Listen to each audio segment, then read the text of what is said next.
Good morning friends. आज भी हम सेक्स को लेकर बहुत भयभीत हैं। हम सोचते हैं कि अगर हम सेक्स पर बात करेंगे तो लोग और ज़्यादा कामुक हो जाएंगे। लेकिन सेक्स के मैं आपको कहना चाहती हूँ कि यह बात बिल्कुल ही गलत है। यह 100% गलत है। पृथ्वी उस दिन सेक्स से मुक्त होगी जब हमारा सबका सेक्स के प्रति एक स्वस्थ दृष्टिकोण होगा, एक स्वस्थ नज़रिया, एक पॉजिटिव नज़रिया हम अपने भीतर डेवलप कर पाएंगे। तब हम इस चीज़ से मुक्त होंगे।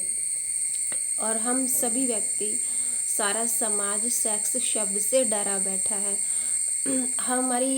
हमारा जो व्यवहार है वो इस तरह है जैसे कि मरुस्थल में शुतुरमुर्ग होता है ना, वो अगर देखता है कि मेरी तरफ कोई दुश्मन आ रहा है तो वो रेत में मुंह दबाकर बैठ जाता है और सोचता है कि दुश्मन गायब हो जाएगा अगर मुझे नहीं दिखता तो। लेकिन वो पक्षी है, उसको माफ़ किया जा सकता है।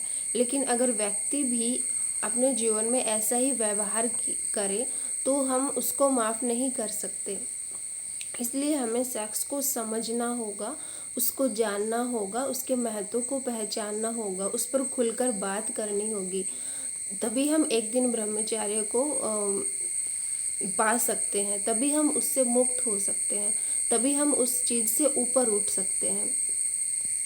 अगर आज हम आंकड़े उठाकर देखें, अगर 100 व्यक्ति पागल हैं तो उसमें से 98% व्यक्ति सेक्स को दबाने के कारण पागल हैं।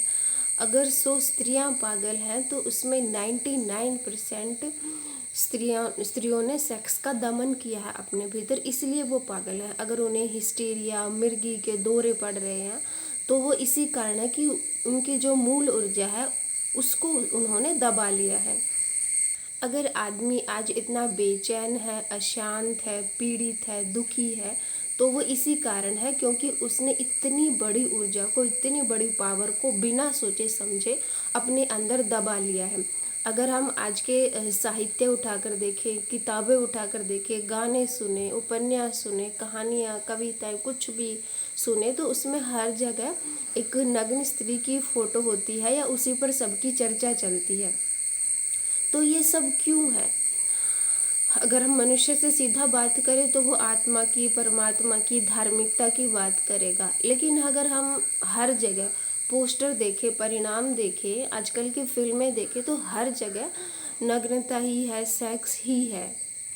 यहाँ बातचीत तो कोई भी नहीं करेगा सेक्स के बारे में, लेकिन चारों तरफ अगर हम देखें तो हजार हजार तरह से पागलों की तरह कोशिश की जाती है कि सेक्स से हमें ऐसी तृप्ति मिल जाएगी।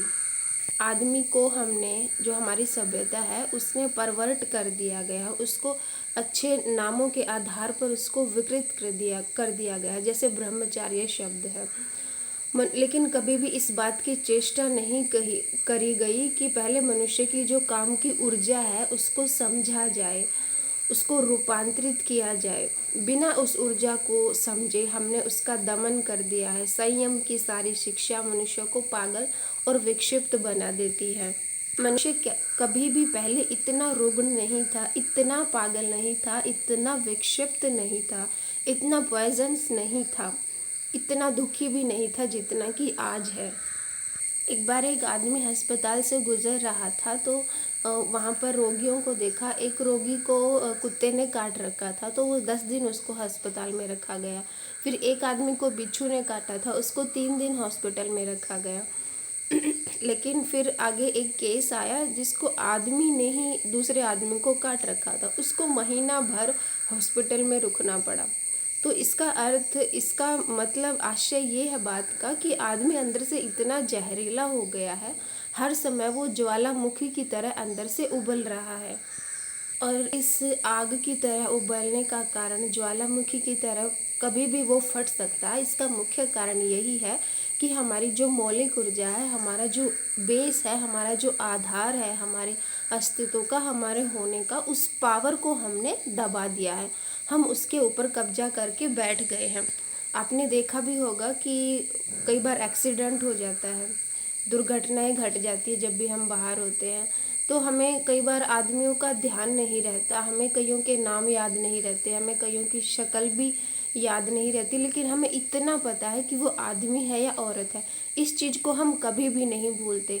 भले हम किसी की आइडेंटिफिकेशन भूल जाएं, किसी का नाम, कि वो क्या काम करता है, सब कुछ भूल जाते हैं, लेकिन ये डिफरेंस हमारे भीतर कभी नहीं भूला जाता कि वो आदमी था या वो औरत थी। और वो इस कारण ही होता है क्योंकि हमारे भीतर सेक्स की जो एनर्जी है उसको हमने दबा रखा है। और जब तक समाज में स्त्री और पुरुष के बीच में ये भेद खत्म नहीं होगा, तब तक हमारा एक स्वस्थ नज़रिया, स्वस्थ दृष्टिकोण इस जीवन के प्रति डेवलप नहीं हो पाएगा। इसलिए सेक्स पावर को समझना, जानना, पहचानना बहुत ज़रूरी है और उसे अपने अंदर स्वीकार करना बहुत ज़रूरी है।